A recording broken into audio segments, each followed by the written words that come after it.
Traumatic dental injuries are very common to occur in children and even adolescents.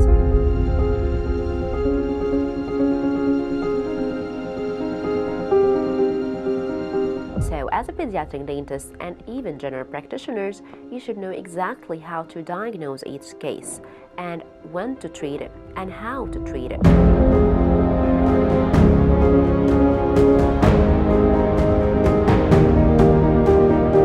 Treat it like going for direct pulp capping or partial pulpotomies or even going for endodontic treatment. For example, luxation injuries, sometimes we go for fixation and sometimes we don't do that. Also, the follow-up is very important in those cases. You have to follow up the case, giving the parents the prognosis or all the possible outcomes of the traumatic injury that occurred to their child. All of this is going to be discussed throughout the course. Wishing to see you soon. I'm Dr. Sarah Shafi and this is SBC Online Academy.